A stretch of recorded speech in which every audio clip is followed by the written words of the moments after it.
Hola, un saludo a todos. En el video pasado explicábamos cómo la narcotización de la sociedad es un proyecto en donde se entrecruzan los intereses de grandes multimillonarios y políticos, cuyo propósito es lucrarse de la adicción a las drogas que promueven entre la sociedad y cuyo preludio es la legalización del uso medicinal del cannabis. Pero además dejamos una pregunta pendiente. Es posible que esta gente no solo pretenda lucrarse de este negocio, sino que además hayan sido impulsadores del terrible problema de las drogas que tanta muerte y horror nos ha causado. Pongámonos a pensar. El principal argumento para la legalización de la droga es que la guerra contra las drogas fue un fracaso. Es decir, entendámoslo bien, que para que esta gente se pueda volver multimillonaria con este negocio, es necesario que la guerra contra las drogas se pierda. Y resulta que justamente estamos hablando de personas que son los encargados de la guerra contra las drogas, como por ejemplo Vicente Fox, expresidente de uno de los países protagonistas a nivel mundial en el problema de la droga, o Santos y Gaviria, expresidentes de Colombia que son miembros de la Global Commission on Drugs Policy de George Soros. O mencionemos el caso del señor Julian Wilches, un personaje que durante el gobierno de Uribe fue asesor del programa presidencial contra cultivos ilícitos y que durante el gobierno de Juan Manuel Santos fue director de política contra las drogas del Ministerio de Justicia. Hoy, el señor Wilches es director de asuntos corporativos de Quirón. Una vez más, los encargados de luchar contra las drogas son los interesados en que esa guerra se pierda. Entonces yo creo que es legítimo preguntarse, ¿estos círculos de poder han saboteado la guerra contra las drogas? Incluso más, ¿estos círculos de poder estarán impulsando ese problema de drogas? Si lo pensamos desde esta perspectiva, muchos eventos de la historia de Colombia empiezan a cobrar mucho más sentido. Por ejemplo, la lucha contra las drogas durante el gobierno de Gaviria. Uno podría pensar que el gran logro de Gaviria fue dar de baja al más grande capo de las drogas de Colombia. Pero, ¿qué se logró con el abatimiento de Pablo Escobar? ¿Se pudo empezar a contener el narcotráfico de Colombia?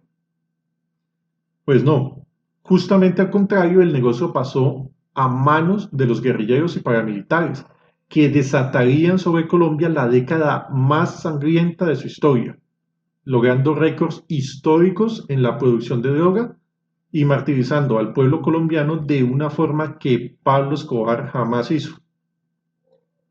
Yo me pregunto, ¿mataron a Pablo Escobar para combatir el narcotráfico o lo mataron para pasarle el negocio a los grupos armados para que creciera y el problema fuera todavía mayor? No olvidemos que el general Rito Alejo del Río decía que el ministro de Defensa de Gaviria era un aliado de los guerrilleros. No olvidemos que, según Telesur, Samper afirmó que su ministro de Defensa tenía comunicación con la guerrilla. No olvidemos las reuniones que, en su momento, organizó Juan Manuel Santos con guerrilleros y paramilitares, en los que se acordó dejar que estos grupos actuaran libremente, desatando su violencia contra la población. Estos datos los vimos en el video Destino Colombia, la conexión Santos-Castro-Rockefeller.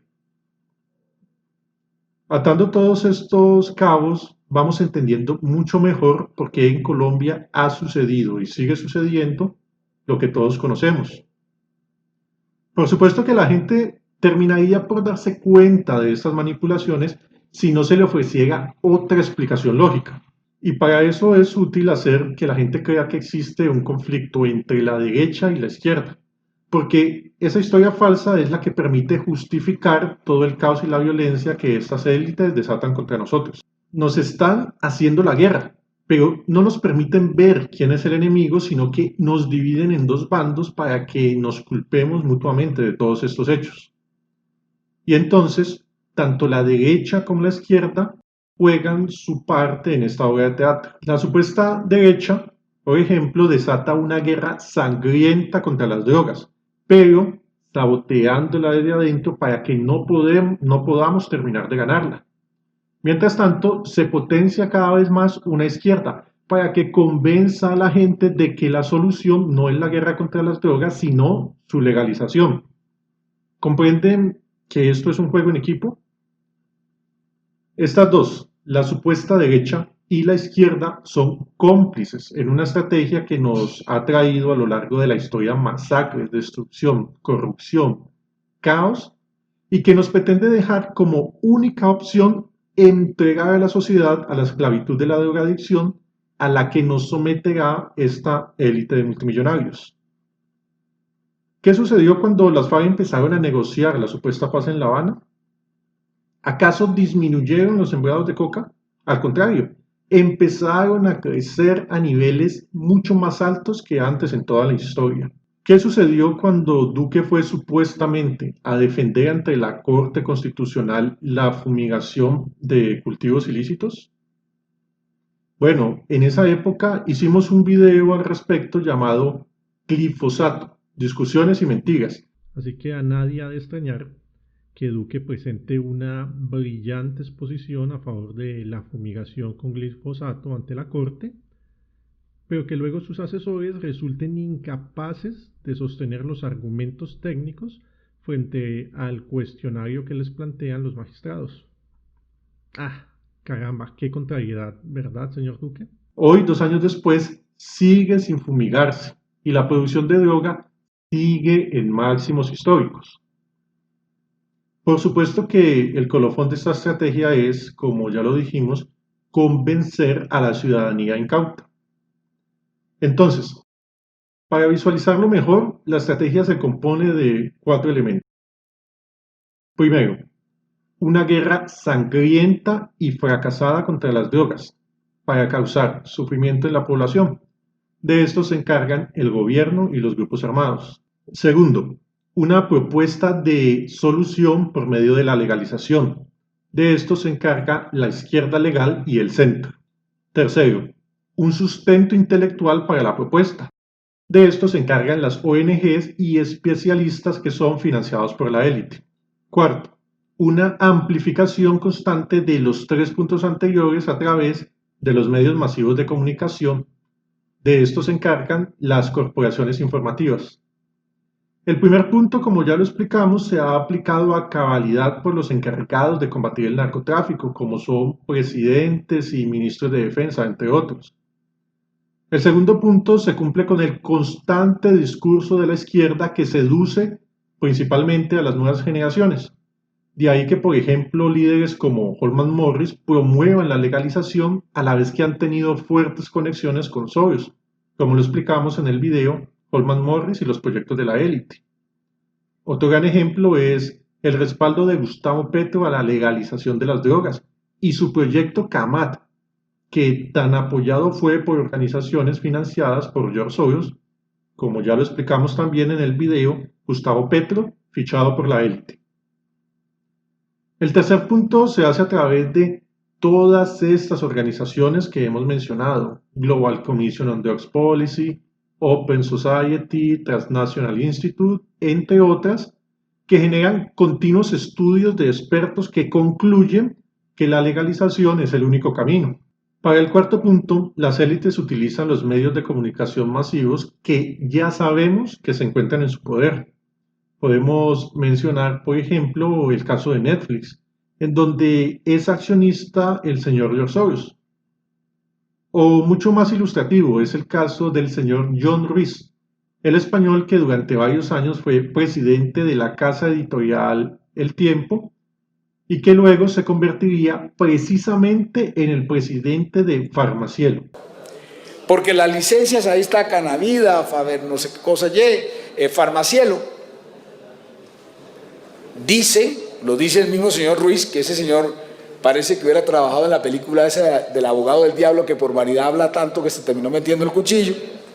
Termina diciendo que él lo único que quiere hacer es ser exportador del aceite y que quiere monopolizar el mercado internacional.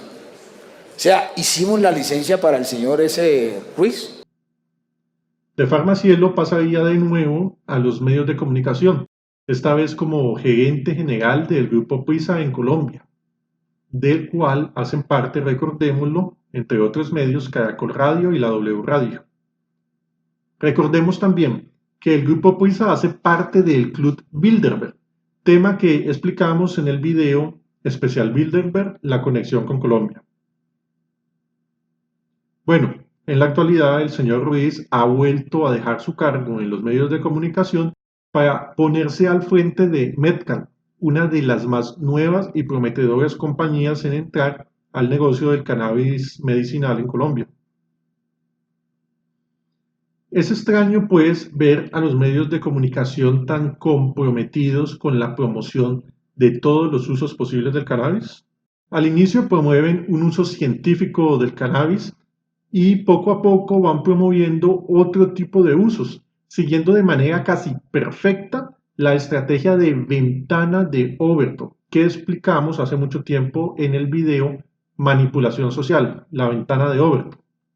Y también recordamos que la fase final de la ventana de Overton es la aceptación plena de la sociedad de un fenómeno que originalmente era rechazado. Así pues, aquí estamos. Todas las conexiones entre los intereses de los multimillonarios, los políticos y los medios de comunicación que nos sugieren una grave manipulación que está sufriendo la comunidad para favorecer los intereses de estas personas. Todos los hechos históricos y actuales que nos hablan del dolor y el sufrimiento causado para sostener esos intereses. Y tenemos también una proyección de lo que viene para el futuro, para que estas personas puedan sacar adelante por medio de la legalización esos intereses que fueron sembrados sobre los cadáveres de miles y miles de personas humildes. De un lado, tenemos los intereses económicos y de poder de una élite. Del otro lado, tenemos a los pueblos de nuestros países. ¿Podrá el pueblo ser más astuto que sus verdugos? ¿O sucumbirá a la manipulación constante de los medios de comunicación y de los falsos líderes políticos que la élite nos ha creado? La respuesta está en cada uno de los ciudadanos, según estén dispuestos o no a superar sus actuales esquemas mentales. Queda todo dicho. Buen día.